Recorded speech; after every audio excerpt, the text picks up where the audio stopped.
Salut! On dit souvent que le sel est mauvais pour la santé, pas vrai? Eh bien, j'ai décidé de faire une expérience dont le cobaye ne serait autre que moi-même. Je vais faire en sorte qu'aucun grain de sel ne pénètre dans mon organisme pendant 1 mois et on verra ce qui se passera, ok? Jour 1. Je vais d'abord t'expliquer mon plan. En gros, le but est de réduire autant que possible ma consommation de sel. Je vais donc tenter d'en réduire ma consommation au strict minimum. Et à la fin du mois, on verra ce qu'il advient de mon corps. Commençons par le commencement. Jeter tout le sel que j'ai chez moi pour ne pas être tenté. Deuxièmement, plus de pâtisserie, ni de produits transformés. Je crois qu'il ne me reste plus que des fruits, des légumes et un peu de poulet. Bye bye les gâteaux, vous me manquez déjà. Ok, le ménage est fait, faisons maintenant avec ce qui reste. Voici mon déjeuner d'aujourd'hui. Une salade de concombres, carottes et feuilles de roquette, arrosée de jus de citron, une pomme et un verre d'eau. Je n'ai jamais rien mangé d'aussi sain. Je dois admettre que le goût est plutôt agréable. Allez, il est temps de partir au travail.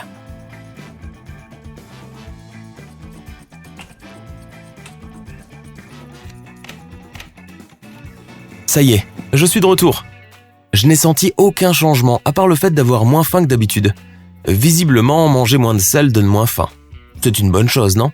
Pour le dîner, je vais manger un œuf dur, du riz, un mélange de légumes cuits à la poêle, une banane et encore un verre d'eau. Je crois que boire de l'eau plate est l'un des éléments fondamentaux du régime sans sel. À part son goût un peu fade, c'est très bon. Au moins, je n'aurai pas envie de grignoter cette nuit-là. Allez, il est temps de te dire au revoir. Je reviendrai dans quelques jours pour plus de nouvelles. À plus!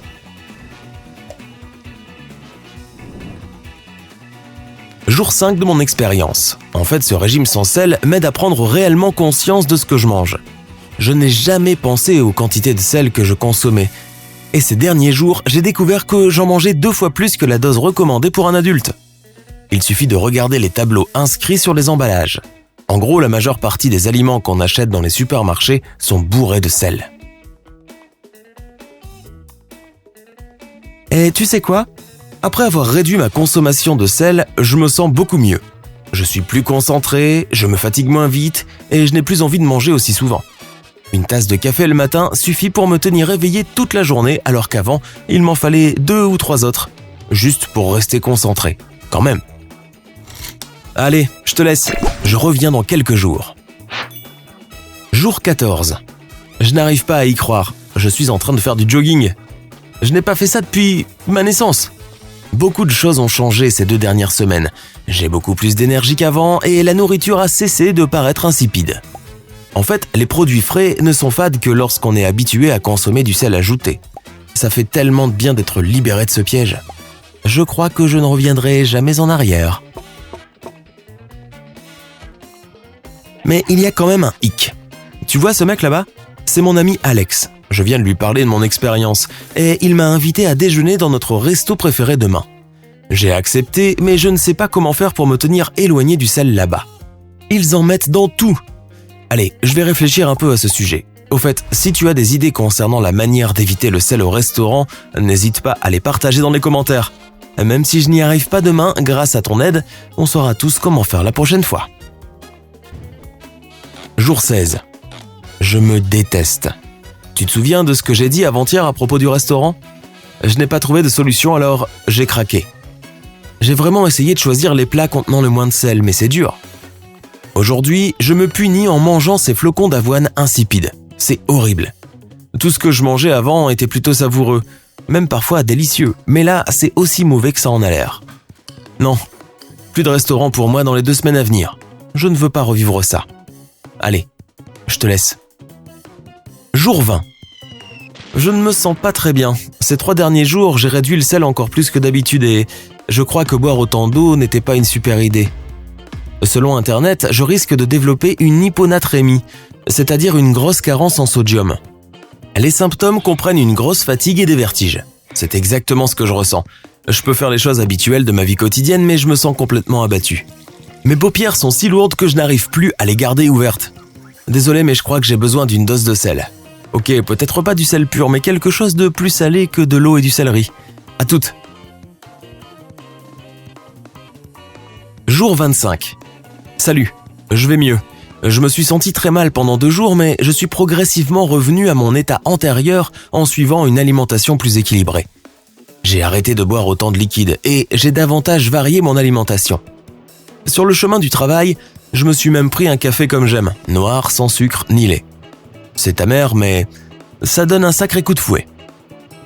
Juste ce dont j'ai besoin pour rester concentré jusqu'au déjeuner, qui sera un pot de riz avec des légumes, du blanc de poulet cuit à l'eau et une orange. Pas mal. Je ne suis pas encore prêt à me remettre au jogging, mais je suis sur la bonne voie. Allez, à bientôt. Jour 30. Dernier jour de mon expérience. J'ai un peu la tête qui tourne, mais ça doit être parce que je viens de faire un jogging.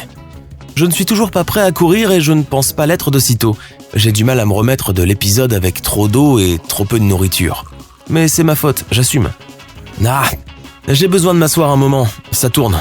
Mais comme je l'ai dit, c'est le dernier jour de mon expérience sans sel. Demain, je pourrai tirer mes propres conclusions. Mais là, je préfère ne plus parler. Je vais rentrer à la maison et faire une bonne sieste. Ça y est, mon expérience est terminée. C'était plutôt amusant par moments, non ? Comme tu peux le voir, je remange du gruau, mais avec un peu de sel et quelques fruits. Oui, c'est vrai, j'ai replongé. Mais c'est pas aussi bon qu'on pourrait l'imaginer, même après tout ce temps. Mais je m'écarte du sujet. Alors voici ce que j'ai appris de cette expérience. Tout d'abord, réduire le sel est une bonne chose, mais il faut le faire intelligemment. Le sodium est un électrolyte aussi important pour le corps que les autres minéraux. Si tu le supprimes complètement, tu vas vite le regretter. Si tu manges peu de sel et que tu bois beaucoup d'eau, surtout si tu fais de l'exercice, c'est cuit pour toi, car l'eau et la sueur éliminent beaucoup de sodium. Donc si tu en manques dès le départ, ton corps éliminera ce sel qui lui est vital. Et si tu n'agis pas en conséquence, ça peut très mal finir. Alors surveille aussi bien la qualité que la quantité de ce que tu manges. Ok ? Troisièmement, si ton alimentation est bien équilibrée, la réduction du sel t'apportera de nombreux bénéfices. L'abus de sodium accroît la faim et la fatigue. Réduire son excès te donnera un regain d'énergie. Et après seulement quelques jours sans sel, tu te sentiras beaucoup mieux. En plus, tu retrouveras le vrai goût des aliments. J'ai donc envie de continuer ce régime. Je ne suis pas encore totalement remis, mais quand je me sentirai mieux, je continuerai à surveiller ma consommation de sel de la manière la plus raisonnable possible. C'est si bon de se sentir énergique.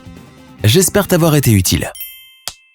Si tu as appris quelque chose de nouveau aujourd'hui, alors mets un like à cette vidéo et partage-la avec un ami. Et voici d'autres vidéos que tu devrais apprécier. Il te suffit de cliquer à gauche ou à droite et de rester du côté sympa de la vie.